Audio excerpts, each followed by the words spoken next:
ఇలా అడ్డుకోవడం కూడా ఉంటుందా? ఇప్పుడు ఇదొక చర్చగా మారింది. అలా చేయగలరా?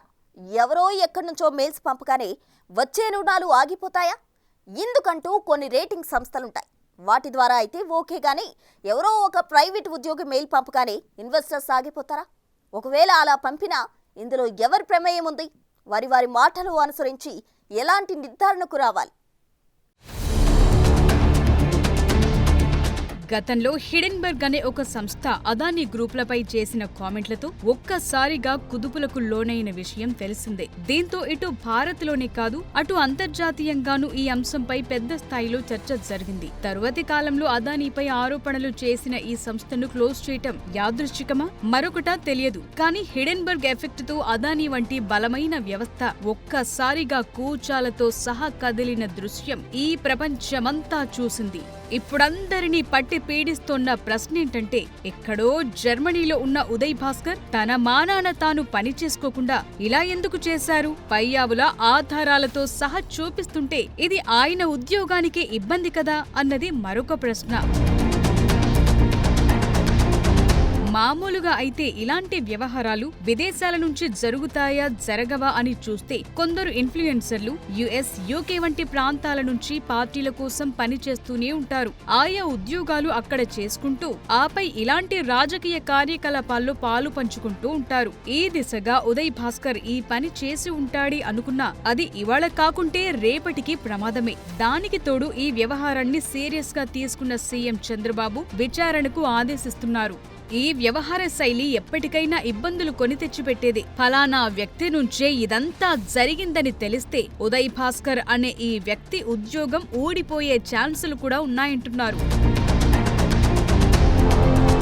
ఇదిలా ఉంటే ప్రస్తుతం ఎవరి ఉదయ్ భాస్కర్? ఇతడి కులమేంటి, మతమేంటి, ఏ ప్రాంతానికి చెందినవాడంటూ సోషల్ మీడియాలో ఒకటే సెర్చ్ నడుస్తోంది. ఇతడికి వైసీపీకి ఉన్న లింక్ ఏంటి? ఉద్యోగాన్నే ప్రమాదంలో పడేసుకునేంతటి డైహార్డ్ ఫ్యాన్ ఆఫ్ జగనా అన్న కోణంలోనూ ఆరా తీస్తున్నారు. కూటమి ప్రభుత్వం నుంచి, మరీ ముఖ్యంగా రాష్ట్ర ఆర్థిక మంత్రి నుంచి వచ్చిన ఆరోపణలకు మాజీ ఆర్థిక మంత్రి రియాక్షన్ ఏంటి? అది మాకు సంబంధం లేదని అంటున్నారా లేదా అని చూస్తే, ఒకవేళ అలాంటి మెయిల్స్ వచ్చినా మీకొచ్చిన ఇబ్బందేంటనటం తమకు అనుమానంగా ఉందంటారు కొందరు కూటమి నేతలు. అతడెవరూ మాకు తెలియదని చెప్పకుండా ఇలా లైట్ తీసుకునేలా మాట్లాడటమేంటో అర్థం కావటం లేదంటారు వీరు. సోషల్ మీడియాలో మెయిల్స్లో ఎంతో మంది ఎన్నో రాస్తుంటారు. 2019 నుంచి 24 కూడా ఎంతోమంది అమెరికా నుంచి, యూరోప్ నుంచి రకరకాల మెయిల్లు, రకరకాల కంప్లైంట్లు. ఇప్పుడు దేశద్రోహం అంటే అప్పుడు దేశద్రోహమే కదా. అంటే అప్పుడు ఎంతమంది దేశద్రోహాలు ఉన్నట్లు మీ దగ్గర? ఏం మాట్లాడుతున్నారండి అసలు? ఏదన్నా కానీ అంటే మీ అసమర్థతను కప్పిపుచ్చుకునేదానికి మా మీద ఏందండి బురద లేదు? ఎంతోమంది ఇప్పుడు జర్మనీలో ఉండొచ్చు, ఆస్ట్రేలియాలో ఉండొచ్చు, అమెరికాలో ఉండొచ్చు, ఇండియాలోనే ఉండొచ్చు.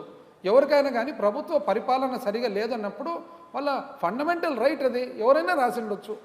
అప్పుడు మా హయాంలో ఎవరో ఇలాగే రాశారు కాబట్టి మీ హయాంలో జరగటం పెద్ద తప్పేమీ లేదని మాజీ ఆర్థిక మంత్రి బుగ్గన చేస్తున్న ఈ వాదన సరికాదంటారు కొందరు. కారణం, ఇది రాష్ట్ర ఆర్థిక పరిస్థితికి సంబంధించిన వ్యవహారం. రాజకీయ ఆరోపణలు చేయటం వేరు, ఇలా రాష్ట్ర విశాల ప్రయోజనాలను గండికొట్టేలా వ్యవహరించటం వేరన్నది వీరి వాదన.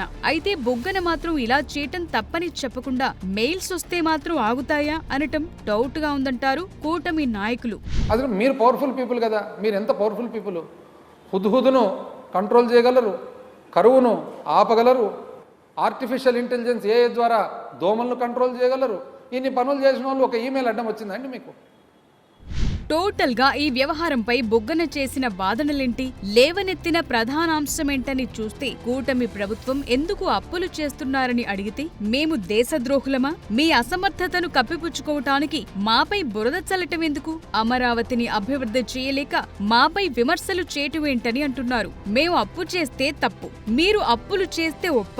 రాష్ట్రానికి తెచ్చిన అప్పులు ఎక్కడికి పోతున్నాయి? 2.5 లక్షల కోట్ల బడ్జెట్ ఎక్కడికెళ్ళింది? ఒక్క పెన్షన్ కు తప్ప ఏ సంక్షేమ పథకానికైనా కేటాయింపులు చేస్తున్నారా అని నిలదీశారాయన.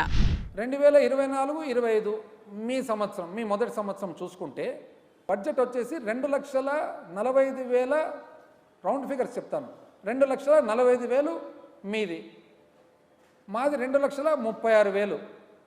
అందులో మీ 2,45,000లో 1,18,000 జీతాలు, పెన్షన్లు అయిపోయింది. మాది 1,03,000 జీతాలు పెన్షన్లు అయిపోయింది. అంటే మీ దగ్గర గ్యాప్ ఎంత ఉంది? మీకు 1,08,000 కోట్లు మీ దగ్గర గ్యాప్ ఉంది, మా దగ్గర 1,09,000 కోట్లు గ్యాప్ ఉంది. 2,000 ఉంది తేడా.